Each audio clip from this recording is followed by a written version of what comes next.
Hey, what do you think about the stuff coming up? These guys with the blue cards now. Is that college coaches here? Is the blue cards going to the sin bin? Is that going to go into college soccer or the Premier League? A lot of people are against it. What do you think of that?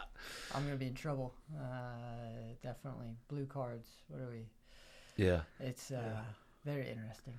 Yeah, I think you're asking the wrong pair.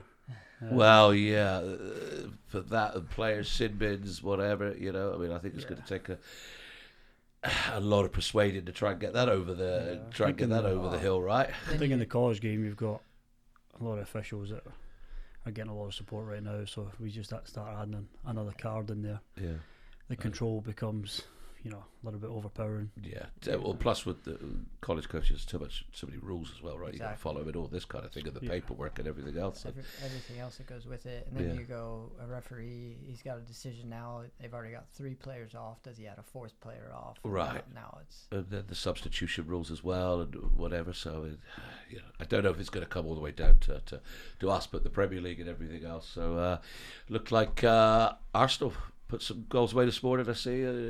Driving it in the car, 6-0. Yep. I know you guys were listening to it, but on fire, I guess, at the moment.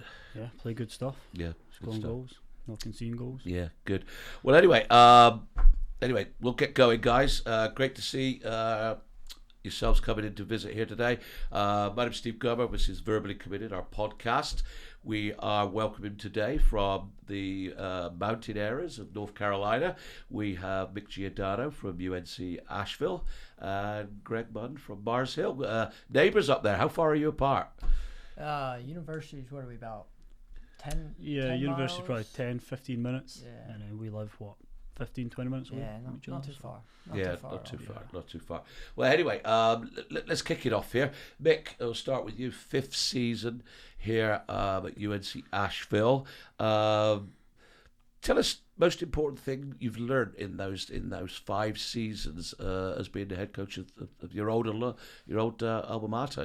Yeah. Most important, I would have to say, is you've just got to stick to yourself, and we've had to stick to the game plan and the plan that we've wanted all along, even when it's maybe not going as quickly as a process as what we would have liked to have had. Just we have to stick to that. We have to stick to what we want and the vision that we have for everything, and just keep going with it. When you say that, you mean the vision of how you perceive and want to see soccer on the field of play, the kind of characters you want to bring in, the kind of values, the morals, all that, exactly. all that kind of thing. On and off the field, exactly right. The vision of what we had for the program, and the vision that we have for what we wanted the program to be seen on the outside, not just on the footballing side, but also off the field, and the character piece of why it's so important and what we wanted to stand for, not just in the university, but in the community, and within Asheville. UNC Asheville men's soccer, this is who they are. I remember seeing them. They were out doing this event, or they were out doing that event. They were wonderful, so helpful. Helping with campus move-in. They were tremendous young men. That's really well. That's what I'm hearing here. Is good people surrounded by good people, which is the big thing with college soccer, or with any soccer, with any environment, is the culture. Greg, with yourself, coming from a background in Scotland, Stirling Albion, I think, as a young player, coming and playing at Mars Hill in North Carolina, then coming into the youth market, coaching director at CSA here in Charlotte. The difference is you've had to adapt to, say, from coming out of that youth game and then going in as basically, I do believe, your first appointment maybe as a head coach. Yeah, exactly. That must have been kind of tricky, a little bit anxious going in at the beginning, but I've known you for many years and know you're a professional. Everything you've done with us at the club was always of the highest standards. Taking that into Mars Hill, how did that go for you, first and foremost? Yeah, I mean, that was huge. Taking over Mars Hill, it was maybe a program that wasn't in the position or the structure that we needed it to be. So there was a lot of work at the front end to fix some things and address some things, and then start to rebuild it back to where it once was. So just trying to make it as professional as possible, and then as you said, getting the right people on board, You know, a place like Marcel, it's all about the people. You know, so that just has trickled down into our programme in terms of, you know, right staff, right players, you know, trying to go in the same direction, and that take time. You know, the college game is changing a little bit as well. You know, in terms of being able to keep guys for 3-4 years, it's hard. You know, you're not going to keep guys the whole time, always. Well, I mean, I think just jumping onto that real quickly, you know, we did have Tony on from South Carolina, and one of the things he said now is college used to be 4 years, used to go there, used to stay, go all the way through. There could be changes now along the way, whether it be, you know, players going professionally, transferring out, you know, all the kind of things that can go on with that kind of environment. It's become trickier. Two young coaches, and I don't mean to say young, but I'll take that. Maybe it's a compliment. It's a compliment. I'm a little latter in my years, but two guys that are heads of program. Both of you done tremendously well. Mick, fantastic year this year. We're going to the finals in the Big South, missing out very closely in penalties. You know, a great achievement, all-time best season for the college in the history. Greg, I know you've been to the conference finals several times. How do you two guys up there? You're close. Do you bounce each other? You know, the collegiate coaching network is very, very tight. You guys bounce ideas off of each other through the week, season, those kind of things? Yeah, I think the fortunate thing that we have is we both were able to work together for Asheville City back a couple years ago, and so we were able to work together on staff. But we've been friends for a really long time. We've been really, really close friends for quite a long time, and it's one of those, we have that relationship where if I have a question or I need to ask, hey Greg, what do you think about this? We have that relationship where if I'm have an idea, he's not afraid to go, Mick, what are you doing right now? That's not it, right? Or vice versa, or to go on and lend some advice on, this is how I would handle a situation, or what I would be able to do and whatnot. And so we're very close, not only proximity, but we're also just very close in general, which certainly helps both of us be able to go, because we are going through this and kind of came into the situation as head coaches right around the same time with Greg, just before me. So it's been really fortunate for myself to be able to bounce ideas off of him. And I think you know, all of us, we all second guess ourselves at times. We all had another thought, but as you said earlier on, mate, you got to stick to your gut. You got to stick to your principles. You got to stick to what you believe in. That being authentic to yourself. Greg, same beliefs there. I mean, obviously, you know, you've got big programs now. There's budgets involved. There's the school involved. It's not, for your point of view, it's not now you're just in with a youth soccer club. There's a little bit more involved in that. So having good people around you, employing the good assistants, getting good captains, players involved, becomes kind of a leadership committee in certain ways. Do you involve your players in that, Greg, in you know, bouncing ideas? Because remember, they're young men now, so they've grown up, they've played soccer a long time. You know, they could have some valuable lessons and information that could help you, right? Yeah, no, I think you have to. You know, I think you know, when we come up with ideas or, you know, different thoughts, you know, trying to involve some of our older guys or leaders in the process as well is important. You know, giving those guys some autonomy. You know, but at the same time, you know, I've been fortunate in a way where, you know, all my assistant coaches have moved on to Division 1 programs, so, you know, I've had a lot of turnover in my staff as well, so I do have to rely on some of my older players, my well-established players that, you know, that have been part of my program and kind of know my way of thinking as well, to use those guys in leadership roles as well. Yeah, but also now, I do believe you got a promotion the other year. You're now the director of soccer for boys and girls program. Tell us just a little bit about that, you know, what extra work that is and how you're enjoying that. Yeah, I mean, it's not a ton of extra work on me, so to speak. It's just you know, kind of giving me a chance to kind of bridge the gap for, you know, Holly, our women's head coach, who is a younger head coach as well. You know, she was assistant there. So kind of being that buffer between herself and the athletic director. And, you know, the women's program at Marcel are trying to add a development squad and trying to grow their roster and trying to be more competitive and things like that. And, you know, they're trying to use the same model that we used. So just having someone that's kind of been there and done it, has helped that. So, it's good for me in terms of, just kind of putting roots down at Marcel, but, it's not a ton more work. It's more just advising, if that makes sense. Right. Well, part of this podcast is trying to give, families, players, certainly from my market, youth soccer, more of an insight into the days and the lives of college coaches. So what I want to talk about really here is the recruitment process. Verbally committed is our title. All players love that verbally committed kind of Instagram post, thank everybody. We spoke about it last week about from a player who was in, and then another coach's. The work really starts after you get verbally committed and you made that announcement. But what I want to go is for you guys, your strategy, because some families may not know. They see you guys at the fields. They don't know what goes into the planning of your rosters over a 4-year period. Players leaving. Positions becoming available, long-term injuries, anything like that. A strategy. What these players coming in, for instance, what is your strategy with a player? He writes to you, gives you some information. Talk us through that strategy, Mick. How once that email lands in your inbox, you and Joe's inbox, what's your next steps?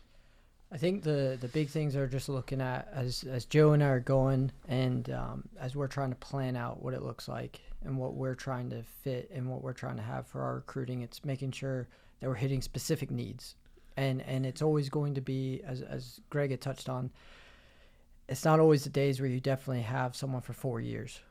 So their needs can change quite drastically and quickly, but trying to plan out as much as we can for the next class on these are what we think our needs will be, and then narrowing down where and what do we actually want out of that. And so we have something when we're at the fields. We have something that it's something that we've stolen. It's called tips, and it's just basically we look at a player technique, intelligence, and IQ, their personality, and then their speed and athleticism. So that breaks down even more positionally, right, even more so of whether a goalkeeper compared to a center forward compared to. So you have a positional profile, or do you have just some characteristics that you want out of each position? So we have the profile and the characteristics together that all, like everyone, back into of how you want to play and your game model, your principles of play and everything.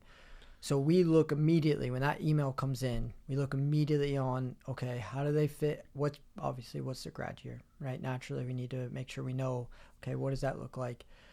What is their position? Is that something that fits right away? Even if it's not a no right away. It's just, okay, that's potentially something that we might not need. But what does that look like? Where are they coming from? What is the environment they're coming from? And do they fit the academic piece of what we have at the university? Just remember, it is college. It is college. It is academic. And the academics are big. And grades and everything else that keeps them wearing the shirt or training or playing, right? Exactly. They have to stay eligible. They have to continue to progress for NCAA purposes through their degree to stay eligible and hit a certain number of credits. So that is a massive factor into it. So when that email comes in, that's kind of one of the first things we see. And then naturally, if they got a highlight video and they have more info, we'll take a peek at that. Traditionally, most college coaches, you get emails anytime, random times, everything. You get pounded with emails the week or 2 weeks before events, and you get hounded, and there's so many. Quick one, both you guys. Yeah. How many emails you get? Correct? On a daily basis? Yeah. Weekly basis, coming up to a showcase. What could you get? 300-400. 300-400. Easy. We Joe and I tallied before the ECNL Florida event. We tallied up, and we were just over 340 that we got for that week going into it, just for that event alone. That doesn't include your international emails. Yes. Recruiting agency emails. Transfers, all the stuff, right? Yeah. So, well, that's a lot of emails, prior to 1 week when you've got you're in spring season at the moment, 100%. Trying to prepare your team, trying to get fit, those kind of things. Then you've got to manage your program, and then 300 or 100 emails. How do you then, Greg? How do you handle that? I mean, you obviously got assistants and everything else. I mean, and I say this because we tell our kids. I tell our kids, players, when you're going to an event, at least 2 weeks before, because then almost if the college coach receives that email well in time, you might get higher up the list before a flood of emails come in 3 days before. 100%. Because they're panicking, they're behind the 8 ball, they're sending the emails, you know what I'm saying? Yeah. So that kind of thing. You get the emails. How then, Greg, do you devise? You've got 22 fields down in Florida last week. You've got teams playing all over the place. How do you narrow it down to which players you're going to go watch, which fields you're going to watch? Yeah, I mean, I think Mick mentioned environment, so I think for us, knowing certain clubs, know certain environments, certain levels, so where those kids are coming from, you can pinpoint that pretty quickly, so if it's a, let's say a CSA kid, and he's at a certain event and we know he's playing on, the top team, we know that environment's going to be a strong one, and we might be able to spend a little bit more time recruiting him or watching him, and then maybe catch a couple of his teammates in the process, so we can't see everyone. We can't be everywhere, we can't do everything, but when we get good emails or good communication from potential recruits, it makes our life that little bit easier in terms of being able to get that organised. Yeah, and obviously myself being in the youth game for many years, we try and give you guys some heads up. We do communicate with a lot of college coaches, obviously. From our perspective at up and coming players, we do meet with our players. We try and find out where they're interested to go in, and then if we can help that and bridge that gap and liaise with you guys. But obviously when you're at the fields now, you're looking at these players. Are you looking for players within the youth market that you may know play a certain style, or are you looking really for individuals? How do you navigate through that kind of, because in the youth market, a lot of different styles, a lot of different ways of playing, and not, there is a goal at one end and a goal at the other. The team that puts the ball in the back of the net at one end more than the other is going to win, but it's how you get from point A to point B. How much of that comes into it for you? Yeah, open question for both of you guys. I'm probably watching individuals more, rather than if the team plays, great football, whatever your definition of great football is, but I'm really watching individuals. I'm watching, their technical ability, tactical ability is a big one, their physical stature, and then also the mental piece, like those guys, competitors, is when things aren't going well, right. Can they keep their head, if things are going well, are they going to showboat and do things like that? So just looking at all those things, because we're not recruiting a team, are we? No, we're recruiting individuals. So that's probably the hard piece for some families and for some kids when they're in those environments. It's like we're not, college coaches are coming to watch individuals, right?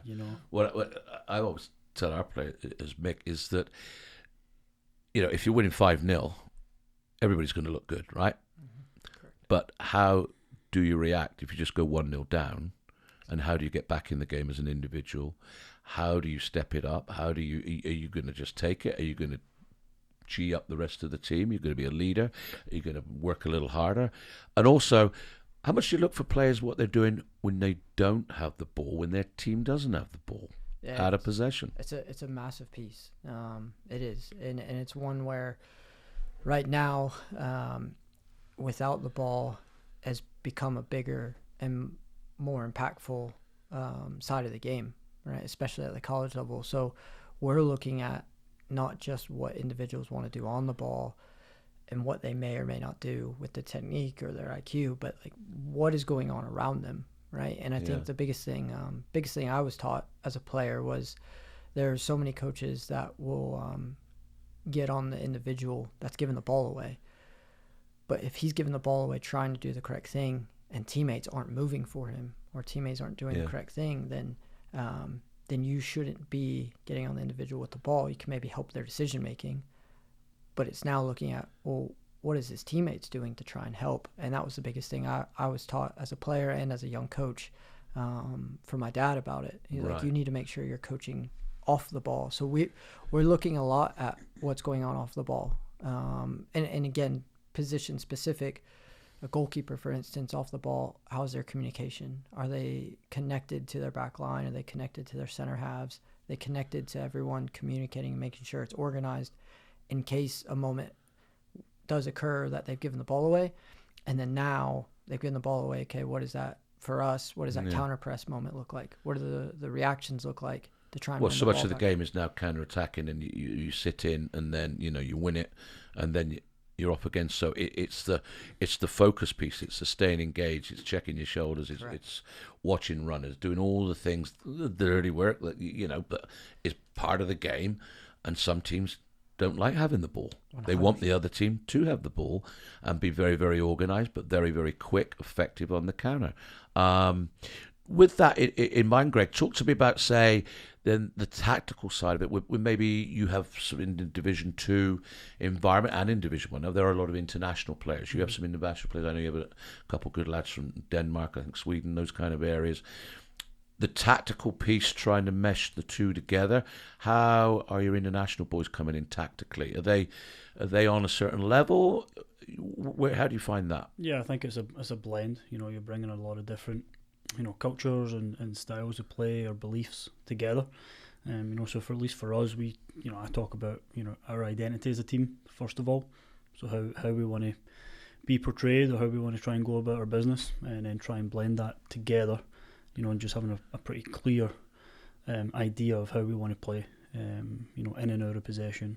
And I think for the most part, it's a pretty simple model that we follow, but hopefully pretty effective. You know what you're coming up against when you play Marseille, and I'm proud of that. But we are trying to evolve that process all the time as well. So what we find is international guys as well, especially if they're freshmen. They're coming in, and we've got 14-15 day pre-season training camp, and then our season begins. So it's not a lot of time to layer too many tactical principles down. We've got to try and make sure we hit the main ones and roll with it, so and that's just right. So then we talk about game plan, in possession, out of possession, those kind of things.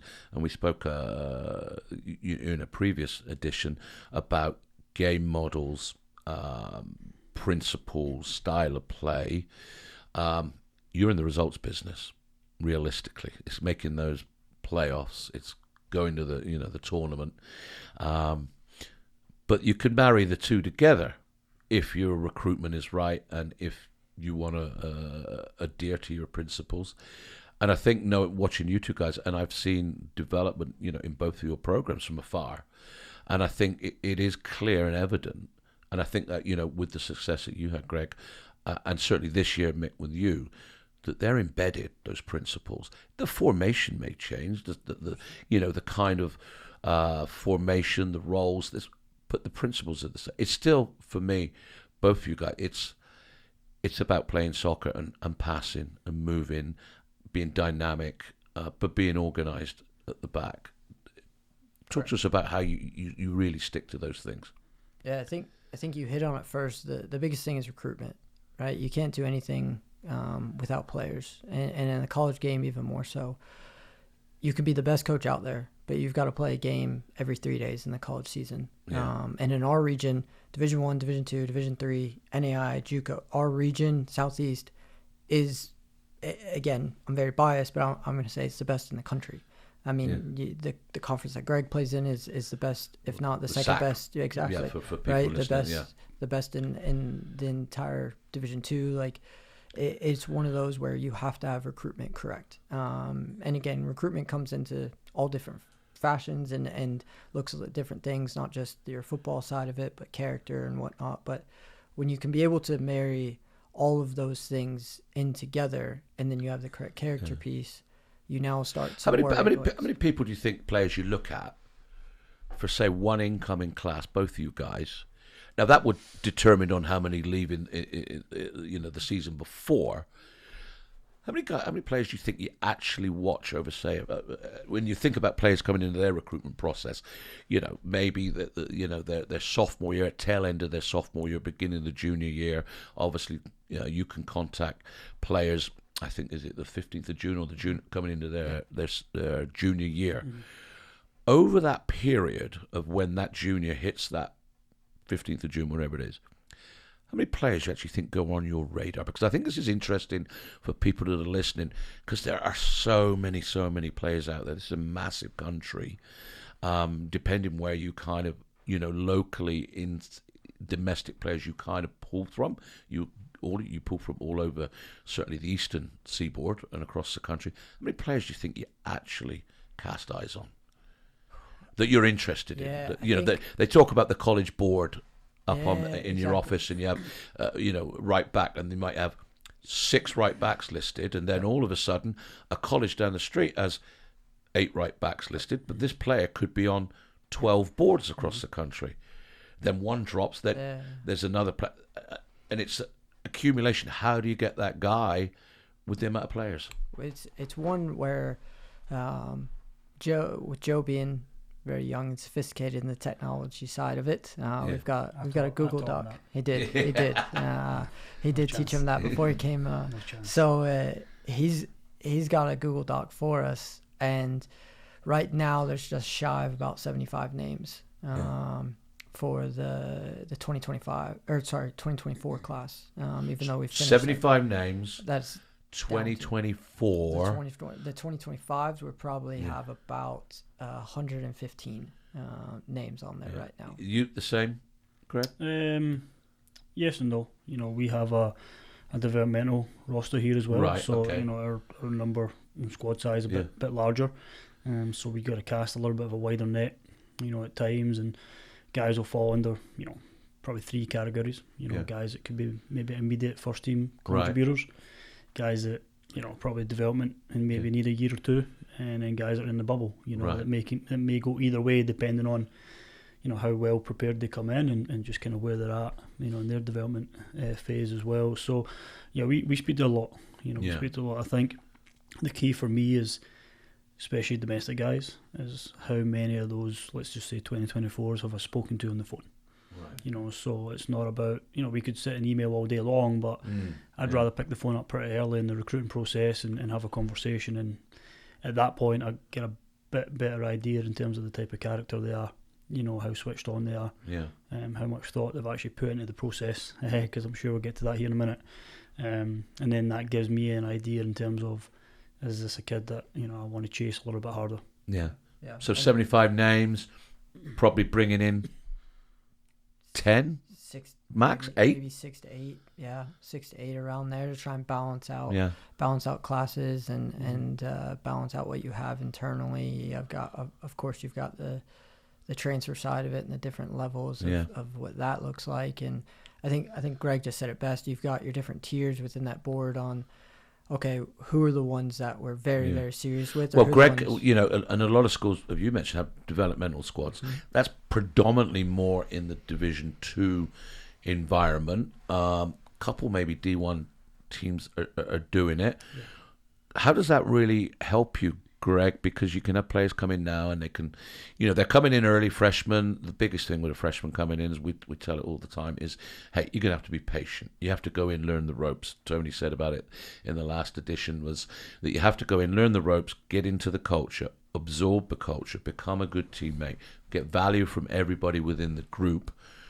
But at the end of the day, kids want to play. Everybody wants to play. They're coming out of the club environment. They play a lot. You're going to get some minutes here and there. That's different. The development team, how does that help you? And then Mick, follow on after Greg, does that work? Your thoughts on that one, that you don't have that kind of squad at the moment? Yeah, I mean, I think it helps me in a number of different ways. It's a lot of work for sure on our part, but I think for our programme we've definitely reaped the benefits of having a bigger squad, having a bigger depth chart, so to speak, and then we've progressed guys through our programme that may not have been ready right away to contribute. But you get some really good players, but they're 18, 19 years old, and they're just not quite ready to go into the sack and compete. And they're not ready because internationally, players can come over and be freshmen and have 2 or 3 years head start on our own domestic kids, right? Yeah. How many games would you play for that team? Last year we played 14. 14 in the fall or the regular season, yeah. Yeah. So we played 18 regular season first team games and then 14 development games. So it's, our weeks were busy. But guys were getting opportunities. Guys were getting ready, opportunities to compete. And then college soccer. So many players or families listening in, at least they know they can go to college in that regard and still be playing. So, as we spoke about before, mental health, well-being, all the kind of things that can affect our youth of today, young men of today, everybody in today's society. That gives them, time on the field where initially that's what they're going to college for, because of the love of soccer and because they want to get an education as well, right? So, Mick, your thoughts on that? Yeah, no, I mean, it's one you see it done differently, and for us, we've reaped some benefits this past year of having a little bit bigger group than we normally do. Ideal size we would love to have, we won't have, and we don't have right now. Ideal size is 28 that we would love to have in the roster, but we reaped some benefits of being a bit bigger this past fall due to some injuries, and because of so many games so quick, it was tough at times, but with that, well, you're cramming so much into correct 3 months, correct, and then they've got the 10-month season looming still. You guys, you must want that, right? We would love it. It's just not. We just don't think it's gonna happen. We would love to have it. It would give us more time to coach, right? We don't. This is the time of year, Greg and myself, our staff, we get to coach in the spring because we have so much more time. Right. We're not always game in the fall, which is where I think some of the domestic players and the domestic freshmen, even some of the international freshmen, but where they struggle because they're used to being able to have time to teach and be taught and coach and train and everything during the week. They're not used to, they have to come in immediately at a certain level, fitness-wise, technique-wise, ability-wise, mentally, everything. Yeah, and I think I can speak from that in terms of, we just had 18 seniors this year, 18 guys going to graduate. So those guys, the majority of that class started in COVID, right? And that COVID season. Yeah. So what Mick's saying is that time to develop and that time just to get used to the college environment. Those guys got that because their first fall, we didn't play, right? So they got 3, 4, 5 months to come in, to train, to get used to the staff, to get used to the level, the quickness, the physicality of the game. And then we played in the spring, and a lot of those guys were ready by that point to at least get on the field and compete, So, guys that are going into environments now, you're in and you're drinking from the fire hose right away. You don't have time. We don't have time. As you say, that's results business. You got 3 months and you're blink and you're halfway through your season. You get coming in springtime, advantageous. Ahead of a freshman season. We have seen it, and we're doing it either having them come in a semester early or take a gap semester and stay with local clubs, play UPSL for the fall, and then come in the following spring, depending on the student athlete situation and what it looks like for the group and everything. There are times where it's very beneficial, extremely beneficial for that player to come in one semester early or to come in one semester, take one gap semester, and be able to adjust into the time where they get to work more with the staff. They get to learn the game model, the principles, not under fire of, okay, I'm having to learn all of this, go to class for the first time on my own, live on my own and everything, doing laundry, figuring out all of it, right? Like, there are some certain benefits. Well, our kids are spoiled, aren't they? They're spoiled. Let's be honest. They're spoiled. We're in a lot of us are in great situations. We're spoiled, even to the fact I seen the other day. I mentioned it to someone the other day. When you're driving to a parking lot at a tournament or a game day, and there's plenty of parking spaces all over the place. Maybe I'm controversial now, but every mama and papa pulls up right next to the gate. They open the door so Johnny or Tommy or Sally can get out the car and walk 10 yards to the gate or the field. But 30 yards over the road is a perfectly parking spot. Could you not get out there and just walk through the gate? Exactly. So we want all, we all want to treat our kids great. Sometimes too much of that, doesn't provide those accountability things, those kind of things. as these players are coming, I was going off tangent there anyway, but there's something that just clicked for me the other day when I was waiting in line to get into a parking lot, and I thought, can you not park over there, you know? But anyway, I'm a parent now, so well, you've got young kids, you know, you've got to do that with your kids, you know, one day, 2 or 3, you know. But the jump from youth soccer going into collegiate soccer. I'm on the other end. I'm on the youth side here. Anything you'd like to see us coaches do a little better? Are we okay with it? Could we, if there was one or two things both of you could say that we might add into our environment to prepare these kids? Anything you can see? Yeah, I mean, I think, you know, the jump is always going to be there. You know, it's not just the, you know, when you guys work with kids, you know, your athletes, you get what, 3 days a week, you know, see them four, and then you see them on the weekend, but you only get them for a small period of time, right? In the grand scheme of things. So, you know, I think, well, we get them when the boots are on. We're training. It's the other side, I think. You guys, you know, you're on the coaches with them, traveling with them. You're in the food halls. I know you two guys do a lot building culture. You know, having the team to your houses for dinner. I know, you know, I've known quite a few coaches do that. I know you do it a lot. Watch movies together as a team.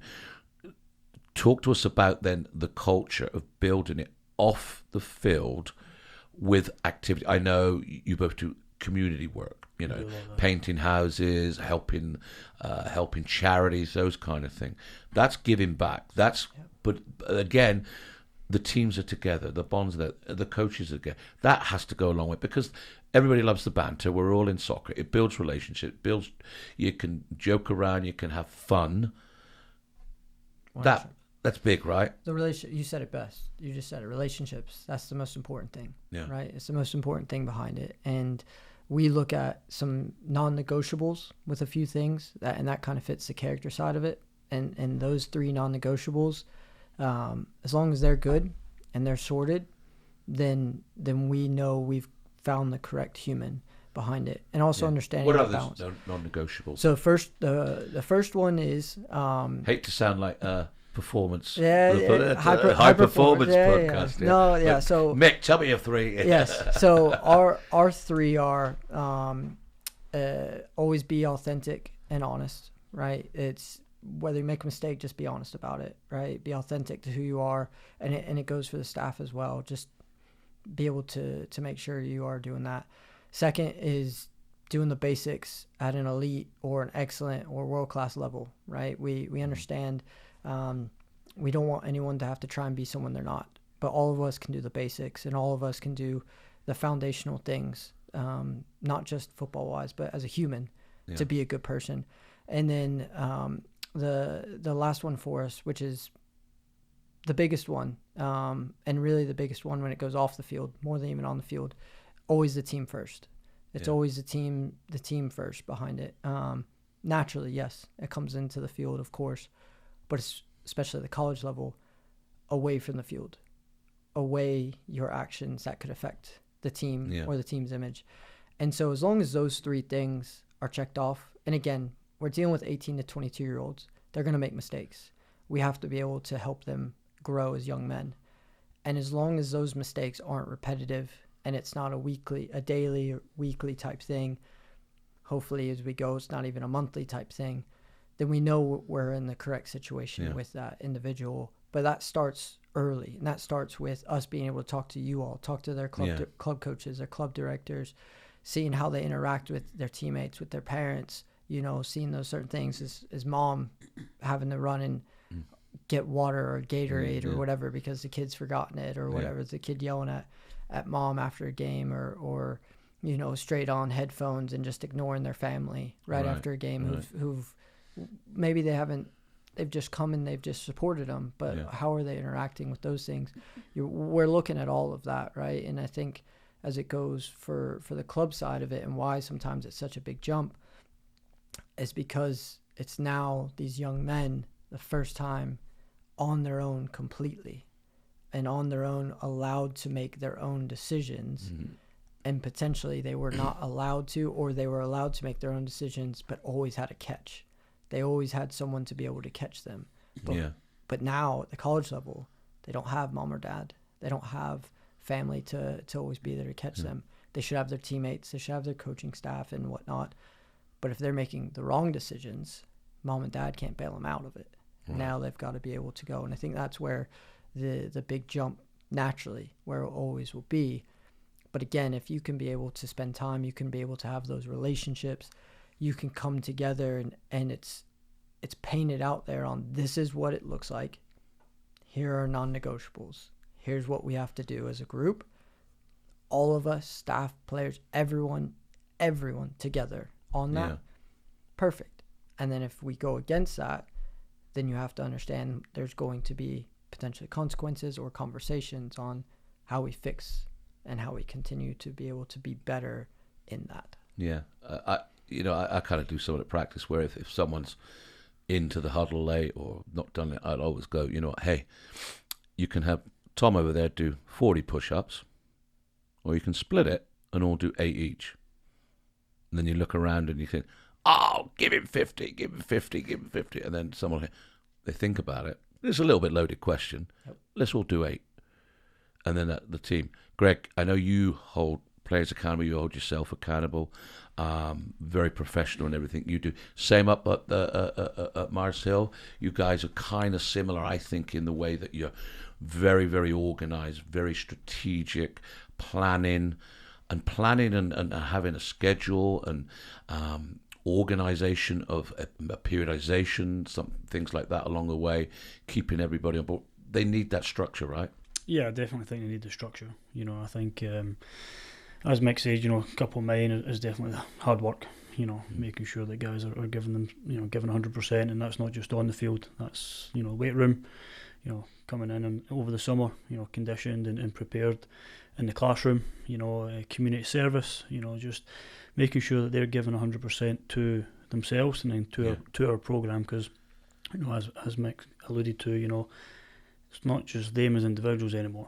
We're a programme, and everyone has to pull their weight, including the coaching staff. So, holding guys accountable, putting a lot of responsibility on them, and they know why. We don't have many rules. I think I'm pretty cut and dry in terms of what I expect from the guys, and I think we're very clear on that. But again, we are dealing with human beings, right? Mm-hmm. So they're going to make mistakes at times, and they're going to need guidance. And just looking at the guys that have came through our program, the way they are in their 4th year with the program to where they were as a freshman, they're grown into. How do you think then coming in? Have you've all seen players go through that 4-year period where they've been all the way through with you, maybe sometimes 5 years, certainly now with COVID and certain things. How do you see the change in these guys from coming in to going out? I mean, is it pretty significant? That growing up here and maturing, sure, you probably see them then. They come in, keen, ready to go, but then they might come out leaders of men, leaders of teams, into the business world, because not everybody can come out and go become a professional player.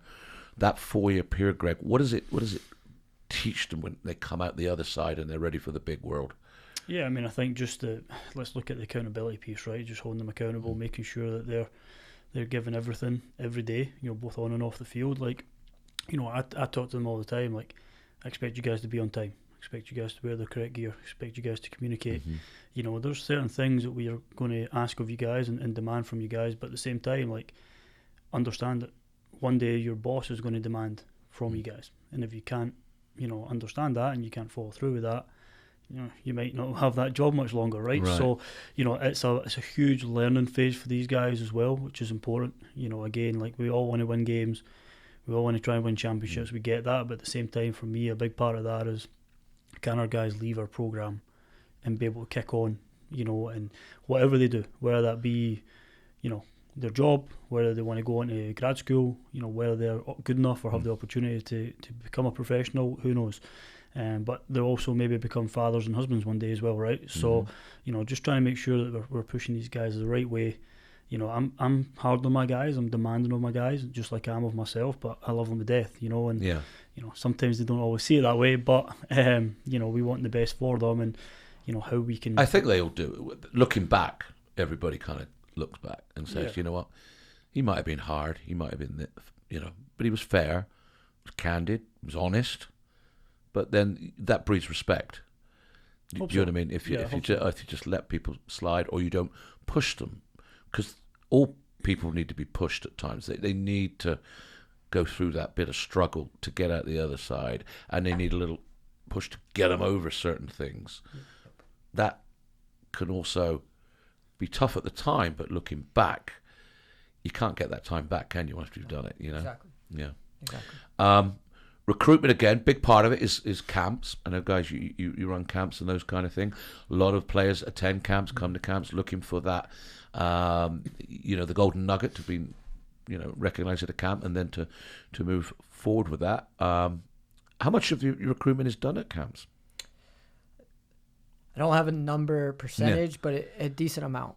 So from the past 3 ID camps, we've brought in 5, or we've signed 5 guys from those. So we have a decent amount that will come in, and it gives us that time to spend with them. It gives us that time to see some of the character piece behind it, or you get to have a little bit of banter. You get to start to build a relationship. You get to see how they are with it. And so neither one of us, and I can say this knowing Greg so well, neither one of us are in the camp business where we have 100, 200, 300. Right. We have camps where so your camp business is done specifically for key individuals, where you can see them maybe come in the environment, in the summertime when your squad are coming back in, those kind of camps. They can mingle in with some 7v7s, 8v8. Always good to look at then your senior classes, your leadership, your captain. Say, what do you think of that lad over there? 100%. What's him like? Is he a decent player? Was he respectful? Was he humble? Did he work hard? That kind of thing. That's a good way. And also you can see if they can play maybe at that level, because sometimes, right, Greg, if you have a camp come in and at a camp, it's not always the best players. It's some players that want to come in and that are striving to get noticed, and that's great, absolutely. But maybe throwing in with some players of yours can give you some quick and early lessons and some guides to whether maybe this guy here is actually seriously worth looking at. Yeah, I think so, because I think your own players are going to assess, right? They're going to judge, they're going to evaluate as well. So whether that be in a training session or small-sided, or if we have guys maybe lead a team, for example, how does this camper interact with his teammates? Is he respectful to you? Things like that. But yeah, our camps, to Mick's point, our current roster, we had 25 that came from camps. So our roster's bigger, but most of our domestic players are going to come from having been at a camp. We might not directly recruit them from that camp, but we've probably had them on campus, attend a camp, I've worked with them in person. Well, also a great way to see the campus, come up for the weekend. Yeah, exactly. That kind of thing. We have players. Everybody sets their stall really high. Everybody wants to go to, your Wake Forest. I know you spent the time at Wake with Bobby. Unbelievable institution, as a lot of the ACC programs, dream world with resources, with everything else they have. A lot of our guys have the grades to go to those schools, but and they have aspirations to go to those schools, but it's not as easy as that, because they're in essence the pick of the litter, the national team players, the overseas players, the resources, big NIL deals that are coming into play now, where maybe their budgets are a little bit bigger, this kind of thing. It's setting expectations. We try and set the expectations with our players, and then I want to just talk in about Division 1, Division 2. I know that Division 2 is a great platform, has some great soccer. Division 3, all college soccer, there are great teams in all of them. But we do hear that D1, and trying to convince players at times that maybe other avenues and those kind of things, it's not a knock on their ego. It's soccer. If they want to go to college and get an education and play, then there's an environment for everybody. So not everybody's going into that D1 environment. Head coach of a D1 program, coach at Wake, was at Wofford as well.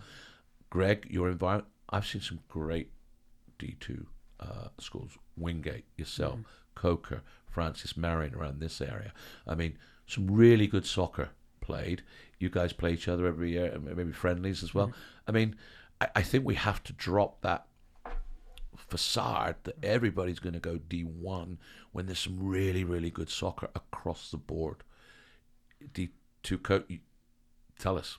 Yeah, sell it. Here. I think myself and Mick, we were down in South Carolina for ECNL, just before the turn of the year, and we're right after the seasons have ended, right, and you're looking at all these players, all these teams, and this is just one event, right, and there's multiple events across the country, that same weekend, and a lot of big end, Division 1 rosters have been, filled by this point, and commitments have been made, and I made the point to a couple of coaches. I says there's not enough spots. There's not enough places for all these guys if they're only going to, want to go top end D1. Listen, everyone wants to play at the highest level. We understand that. But at the same time, there's a way of getting there as well. Yeah, doesn't mean to say you got to start there, right? If you want to play college soccer, you can find a home, and that it's not just the soccer piece, right? There's other factors involved there. So, can you play at a good level where you can actually play? You can actually be involved. You're going to develop. You're going to be in a good environment. Hopefully working under a good staff. And have a great 4 years. But unfortunately, a lot of guys don't. Because they just that stigma of I just want to go D1, just want to go D1. I'm international myself, just like you are, and we've got a lot of international players. Like some of those guys don't care. They just want to be in a good environment where they can. You're in the middle of Sweden, Denmark, England. Nobody knows where, Mars Hill is or LA. I mean, they just want to come to America and play soccer, right? I mean, exactly. Mick, same with you. I mean, you've had some transfers as well, I know, but have come in from junior college, from D2 schools. I mean, it's a beneficial process, right? No, it is, and it's one of those. I think as we go through it, we look at it, and right now, I don't envy, especially the last couple of years, any of the youth kids coming out. It's a really tough environment coming out into it. With the COVID years, with how that has matriculated for current college players, with the transfer portal and everything, I think the thing that would be best for a lot of youth players coming out right now is if they don't have, or they have a vision of where they want to go and everything, and they may not get that right away, but they have another door that's open. Can they be open-minded? Can they be their best version of them at that place? As Greg just said, you have to play in order to get there, and if you are able to play, you're able to get there eventually. But and who knows, you could go into a place and it could be unbelievable. And well, just like a pro, right? You get signed with Man United, you could be out on loan at Doncaster Rovers 100%. For 6 months. You could be pulled back in. You go somewhere else. You go to learn your trade. It doesn't mean to say just because you're signed with them, you're going to go straight into the first team. And that's the thing. And so many kids these days, which is great, but at the same time, it's a little naive. Is they say they want to be a pro, and they think the only way to be a pro is to get a certain level, or they want to play in college, but their only vision of playing in college is high end Division 1. And the issue is they, for Division 1, Division 2, Division 3, all of it, NAI, JUCO, the difference right now, the biggest difference from the youth level to the college level is the time that is demanded of the student athletes and how much they have to do. And that is a difference that is certainly on with Division 3 compared to Division 2 and Division 1 due to the spring and everything. Yes, we understand that is different, but a lot of kids are not prepared for the things that Greg and his staff and myself and Joe and our staff, what we are going to require and ask of them, not just practice-wise and training-wise, with your lifts, with your match analysis, with your community service, with your classes. And that is the biggest thing, where everyone sees the glamour and the lights and all of it, but they don't realize what it actually means to even be there, or they don't realize if they're there what they actually have to do, not just to survive in it, but to thrive in it. And that's the thing, that so many kids are not getting the correct fit for them. Do you think that's why the portal is so 100% overpopulated 100%. Right now? Due diligence maybe in choosing the wrong option in the first place? And it's terrible, because I agree. It's definitely that way. And the reason it's terrible is just because so many then don't end up ever going and playing again. They don't end up with a home, and because they wanted to go, oh, this is my vision, I have to do this, right? Or they go in with a bad mindset to maybe a lower level or smaller program, a smaller division, and they go in with a bad mindset of, I'm better than this, but then they don't do anything. They go and they try to move themselves in the portal, but because they've had a bad mentality and attitude behind it, they don't go anywhere, and that's the sad part behind it. How many players, say for you, Greg, have been in your environment, great players, and come in open-minded, worked hard, and then maybe they have transferred out to a bigger school? Or are you so good that they just automatically want to stay? I think it's. I mean, you have to be the man if you're going to try and transfer out and go up a level. Yeah. Whether that be a division, it's probably hard going from the SAC to another conference. Division 2. Yeah, Division 2. So you're maybe going Division 1, but even then you're probably going, unless you're absolutely crushing it, you're probably still not going top end D1. So we've not really had many of those guys. Now we have guys that maybe weren't doing what they were supposed to do and decided that maybe the grass is a bit greener. Correct me if I'm wrong, if my memory serves me right. A couple of years ago you were in the final against Michael with Coker, right? Thanks for reminding me. No. Great game. Yeah. I actually took my son Aiden to watch that, and we watched the game, and I was really impressed with the level of play, the soccer, and everything. There was a young man playing for Coker up front. I think he's a French lad. Yeah, Jack. Yeah, went to Oregon, transferred out, back with Michael now, I believe. Just finished with Michael. Yeah, great player. Yeah, really good player. But the environment wasn't right for him when he transferred out, and he came back in. So I mean, the environment right there is key as well. So when you're, let's just say, a freshman or whatever, and you're looking at programs, you're looking at schools, it's not just the soccer piece. Like, look at everything else. So soccer piece is big, but the academics is important. School, location, size, coaching staff, that relationship as well. So cost. All these different things that have to be considered, because if you just pick it solely on the soccer and the soccer piece isn't working out, everything else is going to crumble around you, right? So you look at Jack, for example, and I've got Peter, and me and Michael are good buddies. So we speak on a regular basis, and Michael's relationship with Jack was so good that Michael got the best out of Jack in that environment for Coker. Jack going to Oregon State, it probably didn't work out because Jack wasn't getting that day-to-day support that he was maybe getting at Coker, and that piece for him was huge, right? And some players may not need that. Some players may be able to handle that. Oregon State, great program, good program, probably a little bit more resources, bigger. Yep. Some players can handle that by themselves. Other players can't. So that's why it's so important to find the right fit for you as an individual, right? Yeah. I mean, I'll use Peter as an example. Me and Peter's relationship is extremely good. It's a real caring, honest relationship that he loves our program, and my relationship, I love him to death, and he's a very, very good player. But we just want the best for him. And there's certain things that we do to help him, which then shows up on the field, it shows up in the classroom, and all those different things as well.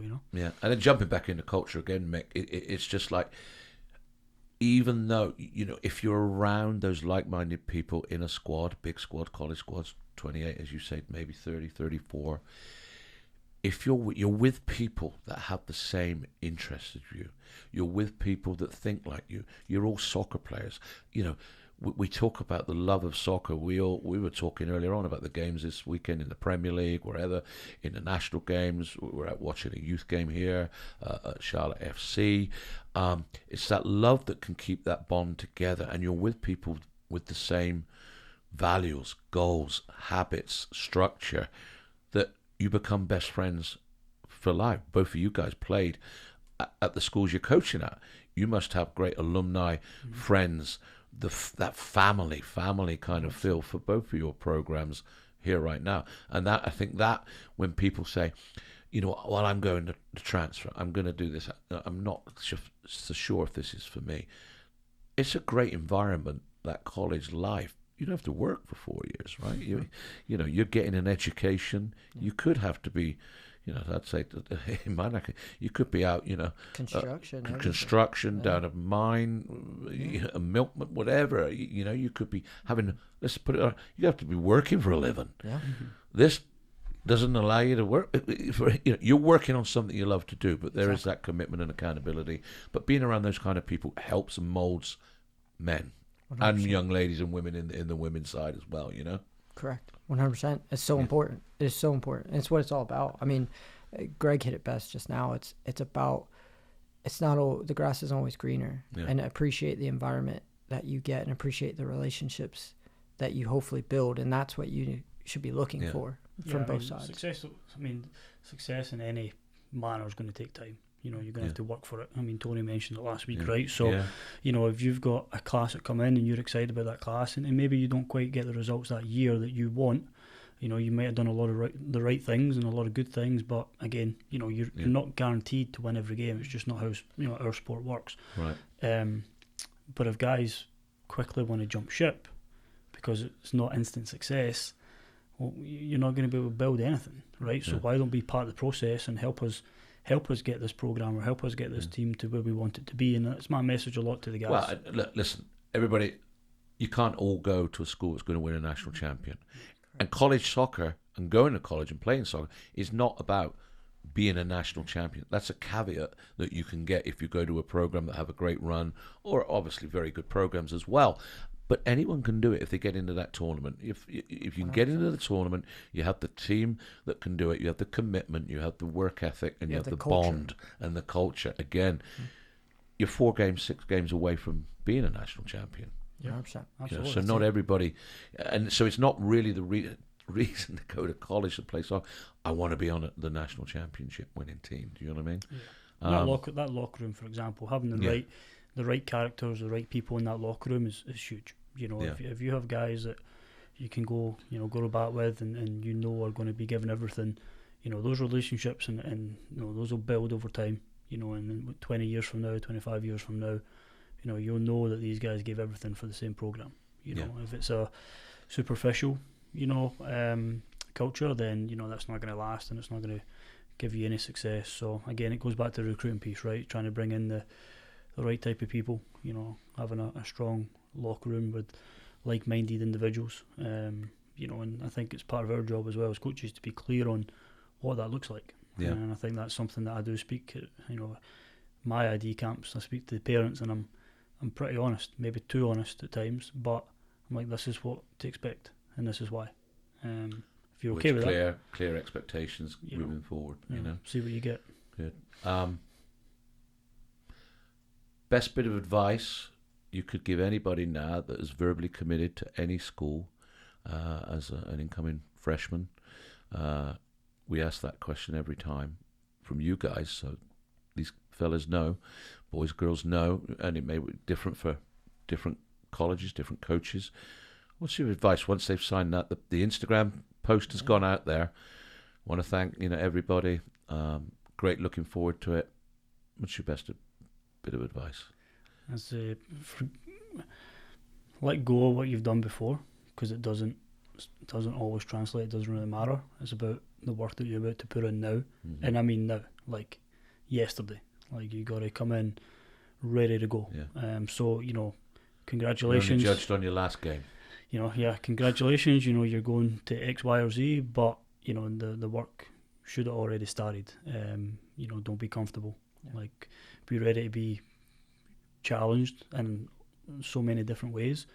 But understand that you're going to have to work your butt off to be ready for that. Just to keep your head above water, because it is a jump for sure. Yeah, we keep hearing that. It's a jump. Yeah. And I think the more people hear it, the more people hear it, hopefully it will resonate a little bit more and get more people, ready for that. The first impression for me is huge, right? So like if we recruit kids, whether domestic, international, doesn't matter. Freshmen, transferred, it doesn't matter. Coming in for pre-season camp, if you don't come in prepared physically and mentally, right away it shows me your level of commitment. And that's on you. Yeah. It's not on us. It's not on us as a staff. We don't get you over the summer. So, you know, if you've verbally committed now or you've signed that bit of paper and it's February, you've got 6 months. What are you going to do in 6 months? I mean, that's a huge amount of time. Yeah. No time to rest. You know, put yourself in a great position to be successful. And if you put it off, or you take your vacation or whatever, and you don't come in ready, then, I mean, the coach isn't going to give you the time of day. You know, no matter how good a player you are, you got to come in ready to go. Mick? Yeah, quick story to tie back into it. And Joe and I were talking about this the other day. After we were flying back from the ECNO event, as we see so many 19s teams, the under 19s, they just lack with players coming to training, right? Yeah. And that's because some of them that are committed, I've already made it, I'm already there, right? Some maybe that aren't going to play in college, they're just like, oh, whatever, it's just for fun. And that's why we think that depending on where they're coming from the club or what that situation might be, they could struggle early on, because it could end up being 6 to 8 months where no matter how good their club coach is, if they're only getting 8 to training, then they're not having a real training environment for the last 6 to 8 months before they come in. So tying it back in is hold yourself accountable and hold your club teammates accountable. Make sure that your environment stays high. I would say that, you know, if you're the first committed on your roster, then you should be helping all other 17 100%. Players to get committed as well. And that comes in by showing up for training, going to the showcases, going to the games. Exactly. They help you get your commitment by playing on that team. Now you help them 100%. And do it all, you know. The better the bit team. by bit, player by player, we all get what we want together. Exactly. Again, culture, teamwork, hard work, not always just thinking about yourself. Yep. That's it. You know, right? And that's it. So you gotta make sure you keep yourself accountable and you stay humble as you go through it, because you're about to be playing with some grown men pretty soon. Tell you what, guys, that's an hour or so just flown by, but I'd say some great information again for anybody, you know, wanting to be verbally committed, going to college. Fellas, thanks very much for your time today. Thank you. We'll wrap it up, but some great information. Truly appreciate it. Good luck with your spring seasons and the fall season, and neighbours up there in the mountains of North Carolina, go kick some butt. We'll try. Appreciate it. Thanks, guys. Thank you.